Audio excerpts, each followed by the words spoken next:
आज से 6172 वर्ष पहले मुख्य भूमि के पूर्वी हिस्से में 72 प्रकाश स्तंभ दिखाई दिए, जिसमें से 72 दानव देवता बाहर निकले। इन दानव देवताओं की पहली उपस्थिति के 100 दिनों के दौरान सभी जीवित प्राणी, चाहे वे जंगली जानवर हों या जादुई जानवर या वे मनुष्य हों, राक्षसी गैस से संक्रमित होने के तुरंत बाद राक्षसी प्राणी बन गए, जो राक्षस देवताओं के सभी आदेशों का पालन करते थे। और 100 से भी कम दिनों के बाद 72 दानव देवताओं के पास कई मिलियन दानव सैनिकों की एक बड़ी सेना थी, जिसके साथ युद्ध लड़ते लड़ते मानव जाति लगभग विलुप्त होने की कगार पर थी। लेकिन तभी मानव जाति की सबसे मजबूत शक्तियां 6 मंदिर गठबंधन सामने आया और बहुत संघर्ष के बाद राक्षसों की प्रगति को रोकते हुए मानव जाति ने अपनी स्थिति को स्थिर किया। यह 6172वां वर्ष है। मंदिर गठबंधन के 6 मजबूत लोगों का demon hunting squad demon hunting के लिए बाहर आया। यह दानव रैंकिंग में 54वें स्थान पर थंडर दानव था, जिसे मारने के लिए डीमन हंटर्स ने बहुत लंबी लड़ाई लड़ी, लेकिन अंततः वे उसे मारने में कामयाब रहे। लेकिन तभी एक और दानव देवता सामने आया। यह 72 दानव देवताओं के प्रमुख थे, दानव राजा फेंगशिउ। मैंने उसके यहाँ आने की उम्मीद नहीं की थी। चलो आज इससे भी लड़ते हैं। सभी ने अपनी पूरी ताकत के साथ हमला किया, लेकिन वे डीमन हंटर दानव राजा के पास भी नहीं पहुंच सके। मारने की तो बात दूर थी। पर तभी नाइट टेम्पल से लॉन्ग जिंगयू सामने आया और अपनी powerful skill, throne of seal और गोल्डन आर्मर की ताकत के साथ दानव देवता से जा टकराया। पर वह दानव देवता के सामने कुछ भी नहीं कर पाया और बड़ी आसानी से दानव देवता द्वारा हरा दिया गया। पर अजीब बात यह हुई, उसे घायल करने के बाद दानव देवता वहां से चुपचाप चला गया। उस दिन कोई नहीं जानता था कि दानव राजा फेंगशिउ क्यों चले गए। उस दिन दूसरों के लिए एक और अजीब घटना घटी। Long Jingyu the knight of seal की पत्नी वायु रहस्यमय तरीके से गायब हो गई। उसके जाने के कारण मनुष्यों को थोड़े समय के लिए शांति मिली। हालांकि दो जातियों की नीति भी धीरे धीरे बदलती रही। 10 वर्ष बाद मंदिर गठबंधन के दक्षिण में ओडिन टाउन हॉल में, मुझे बताओ आप नाइट क्यों बनना चाहते हैं? सवाल करने वाला व्यक्ति ओडिन हॉल में नाइट प्रशिक्षक ब्लाजा था। सभी बच्चों ने कहा, मानव जाति की रक्षा के लिए, अच्छाई की रक्षा के लिए, मंदिर गठबंधन की रक्षा के लिए, अपने परिवारों और अपने दोस्तों की रक्षा के लिए। बहुत अच्छे, आप नाइट स्कूल में 1 साल से प्रशिक्षण ले रहे हैं। आज हर कोई आध्यात्मिक शक्ति की परीक्षा देगा। केवल वे लोग जिनके पास 10 से अधिक आध्यात्मिक शक्ति होगी, उन्हें एक नाइट स्क्वायर में पदोन्नत किया जाएगा और वे अभ्यास के लिए यहाँ रुकेंगे। जहाँ तक दूसरों की बात है जो फेल हो गए हैं, उन्हें वापस घर भेज दिया जाएगा। मैं तुम्हारे हथियार वापस ले लूंगा, तुम्हें टॉनिक तरल नहीं दिया जाएगा, क्योंकि जो मेहनती नहीं वे शूरवीर होने के लायक नहीं। क्या आपने सुना? जी श्रीमान, सभी बच्चे एक साथ चिल्लाए। शूरवीरों के 10 नियम क्या हैं? नम्रता, ईमानदारी, दया, बहादुरी, न्याय, त्याग, सम्मान, अटलता, परोपकार, न्याय। प्लाजा ने संतुष्ट होकर सिर हिलाया। तो चलिए परीक्षा शुरू करते हैं। जियांगहू, सबसे पहले तुम जाओ। जी प्रशिक्षक। 13 अंक पास। बहुत बढ़िया जियांगहू। अगला झाओसान, 7 अंक फेल। 11 अंक पास, 6 अंक फेल। लोंगहाओचेन अब तुम्हारी लोंगहाओचेन अब तुम्हारी बारी। जी प्रशिक्षक। लोंगहाओचेन तुम कर सकते हो। लोंगहाओचेन के दोस्त ने भी जोर से कहा। लोंगहाओचेन ने एक गहरी सांस ली और अपनी लकड़ी की तलवार से वार किया, लेकिन उसके सामने जो अंक आया उससे पूरे हॉल में सन्नाटा फैल गया। ये सन्नाटा इसलिए नहीं था कि उसके अंक ज्यादा थे, यह सन्नाटा इसलिए था क्योंकि उसके सामने जो अंक आए थे वह 9 थे, जिसका मतलब था वह फेल हो गया, जिससे उसका दोस्त भी थोड़ा दुखी हुआ। तभी ब्लाजा ने जियांगहू की तरफ देखा और कहा, उसे बताओ। 9 अंक। हाओचेन विफल। जियांगहू ने कुछ दुखी स्वर में कहा, कितनी शर्म की बात है, यह लड़का कितना मेहनती है, लेकिन उसके पास जन्मजात उपहार नहीं। जन्मजात उपहार का मतलब है आपके पैदा होने के साथ मिलने वाली शक्तियाँ, जिसे मेहनत से नहीं पाया जा सकता।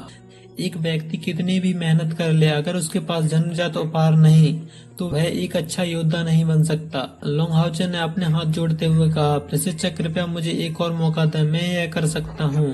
ब्लाजा ने कुछ गुस्से के साथ कहा, सभी को एक मौका मिला है, अगर मैं आपके लिए एक और मौका देता हूँ तो क्या यह उनके साथ अन्याय नहीं होगा जो असफल हो गए हैं? अब मैं तुम्हारे हथियार वापस ले लूंगा और तुम्हें टॉनिक तरल नहीं दिया जाएगा, समझे? भले ही उसके प्रशिक्षक ने मना कर दिया था, लेकिन लोंगहाओचेन दृढ़ रहा। की आंखों में दृढ़ता थी। लोंगहाओचेन मुड़ा, लेकिन वह पास हो गए लोगों के पास खड़ा नहीं हुआ। इसके बजाय उसने उनके सामने घुटने टेक दिए और कहा, मुझे माफ करना, मैं तुमसे हाथ जोड़कर प्रार्थना करता हूँ, कृपया मुझे एक और मौका दें। मुझे नाइट टेम्पल में रहना है। मुझे पता है कि मैं आपसे ज्यादा मांग रहा हूँ, लेकिन मुझे इसकी जरूरत है। मेरे पास इसके अलावा कोई विकल्प नहीं। सभी बच्चों ने ब्लाजा की तरफ देखते हुए कहा, श्रीमान कृपया उसे एक और मौका दें। उसने मेरी भी मदद की थी। श्रीमान, हाँ वह कर सकता है। सर कृपया हाउचेन को इसे कर सकता है। कृपया उसे एक और मौका दें। प्रशिक्षक, क्या आपने नहीं कहा जो मेहनती नहीं वे शूरवीर होने के लायक नहीं? लेकिन लोंग हाउचेन हमारे बीच सबसे मेहनती व्यक्ति है। वह निश्चित रूप से एक शूरवीर बनने के योग्य है। सभी बच्चों को लोंग हाउचेन के लिए मदद मांगते हुए देखकर ब्लाजा ने अपने आप से कहा, मैं इसे कैसे नहीं जान सकता। मैंने देखा है कि वह कितना मेहनती है। बस कारण यही है कि उसके पास कोई जन्मजात उबार नहीं। च्यांग जो कि क्लास का नंबर 1 छात्र था, उसने भी कहा, महोदय कृपया उसे एक और मौका दें।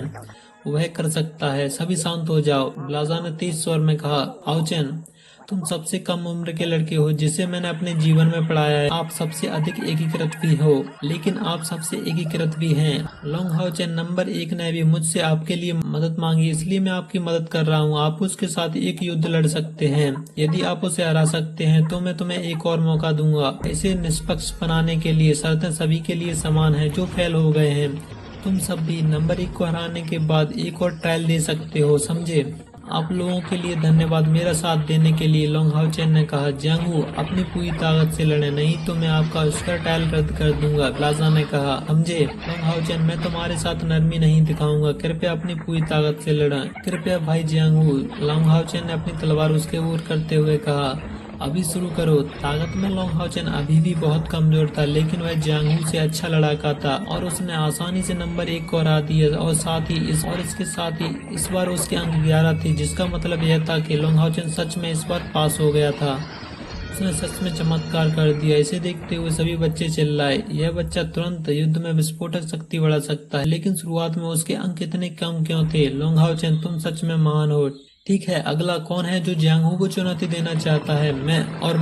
एक घने जंगल में छोटी लड़की दिखाई जाती है, जिसके पीछे काफी अजीब दिखने वाले डीमन पीछा कर रहे थे, जो कि उसे पकड़ना चाहते थे। लेकिन वह लड़की कम नहीं थी, वह भी काफी तेज। वह अपनी शैडो स्किल के साथ उन्हें डॉज कर रही थी और उनके हाथों से बचती रही। लेकिन आखिरकार वह भी एक लड़की थी और उनके सामने वह ज्यादा देर तक नहीं टिक पाई और अंततः एक डीमन के हाथों घायल हो गई। विद्यालय संपन्न होने के बाद लोंग हाउचेन गेट के बाहर खड़ा था। माँ पापा, मैंने शूरवीर परीक्षा पास कर ली। बहुत अच्छे बेटा, मैं तुम्हारे लिए आज स्वादिष्ट भोजन पकाऊंगी। चलिए घर चलते हैं। सभी को अपने माता पिता के साथ हंसता खेलता देखते हुए लोंग हाउचेन थोड़ा दुखी दिखाई दिया। इस कारण यह तक उसके जन्म से उसने कभी अपने पिता को नहीं देखा था। वहीं उसकी माँ हमेशा बीमार रहती थी। लोंग हाउचेन एक बच्चा होने के नाते वह भी चाहता था कि उसके माता पिता भी उसे लेने आए। तभी एक आवाज ने लोंग हाउचेन का ध्यान तोड़ दिया। यह ब्लाजा था। लोंग हाउचेन, यह लो तुम्हारा टॉनिक तरल। लोंग हाउचेन, यह लो तुम्हारा टॉनिक तरल। टॉनिक तरल शूरवीरों के मंदिर का एक अनूठा खजाना है। यह आपके शरीर को मजबूत कर सकता है और आपके मन को और आपकी आध्यात्मिक शक्ति को बढ़ा सकता है। हाउचेन, क्या आप इसे हर दिन खा रहे हैं? आपका युद्ध प्रदर्शन आपका सबसे अच्छा उपहार है। आपके प्रयास और टॉनिक तरल के प्रभाव से आपके अंक इतने कम नहीं होना चाहिए थे। श्रीमान लोंग हाउचेन, चलिए चलते हैं। जियांगहू की आवाज सुनाई दी। ठीक है, जाओ। लड़के, तुम जरूर मुझसे कुछ छुपा रहे। ब्लाजा ने लोंग हाउचेन को देखते हुए अपने आप से कहा, लोंग हाउचेन मेरा टॉनिक तरल भी तुम रख लो। जियांगहू ने अपना टॉनिक तरल लोंग हाउचेन की ओर बढ़ाते हुए कहा, लेकिन लोंग हाउचेन ने इसे अस्वीकार कर दिया। जियांगहू ने कहा, लोंग हाउचेन तुम अपना सारा टॉनिक तरल अपनी माँ को पिला देते हो, है ना? हाउचेन ने भी अपनी माँ को याद किया कि कैसे वह टॉनिक तरल के प्रभाव से धीरे धीरे बेहतर होती जा रही है। पिछले वर्ष में इस तरल के लिए धन्यवाद ब्रदर जियांगहू। लेकिन लोंग हाउचेन, आप बिल्कुल भी टॉनिक तरल नहीं ले रहे हैं। आज लगभग तुम परीक्षा में फेल हो गए होते। सभी बहुत प्रभावित हुए उस क्षण तुम्हारी चाल से। लोंग हाउचेन को अपनी माँ की एक बात याद आई। करे माँ, आपने मुझे सिखाया है कि एक आदमी को कभी दूसरों के सामने घुटने नहीं टेकना चाहिए। लेकिन अगर मैं ऐसा नहीं करता तो मैं टॉनिक तरल नहीं ले पाता और मैं आपके लिए इसे कहां से लाता। मैं आपको नहीं खोना चाहता। आपके लिए मैं एक बार क्या, आपके लिए अगर मुझे एक बार और घुटने टेकने पड़े तो मैं ऐसा करूंगा। लोंग हाउचेन, आपका मन अभी भी बिना टॉनिक तरल के 10 से ऊपर पहुंच गया है। यदि आपने इसे पिया होता तो आपका मन कितना होता, मैं तो इसका अनुमान भी नहीं लगा सकता। भाई जियांगहू, मुझे अपनी माँ के लिए कुछ जड़ी बूटियां ढूंढनी है टॉनिक तरल के साथ मिलाने के लिए। तुम पहले घर चले जाओ। लेकिन ओके ठीक है, अपना ध्यान रखना लोंग हाओ चैन। मैंने सुना है कि हाल ही में जंगल में जंगली जानवर आ गए हैं, सावधान रहें। समझ गया भाई जियांगहू। हाओचैन ने जड़ी बूटियां इकट्ठी कर ली, लेकिन जब वह जाने ही वाला था तभी उसे झाड़ियों के बीच से एक आवाज सुनाई दी। तभी उसे जियांगहू की बात भी याद आई। मैंने सुना है कि जंगल में जादुई जानवर हैं, सावधान रहें। जिससे हाओचैन थोड़ा डर गया, फिर भी वह डरते डरते उसकी तरफ गया और अपनी तलवार से जैसे ही उसने झाड़ियां हटाई तो उसके सामने एक छोटी सी लड़की जो कि काफी घायल दिख रही थी। हाओचैन उसके पास गया और उसे देखने के लिए जैसे ही पलटा तो एक खंजर उसके गले पर था।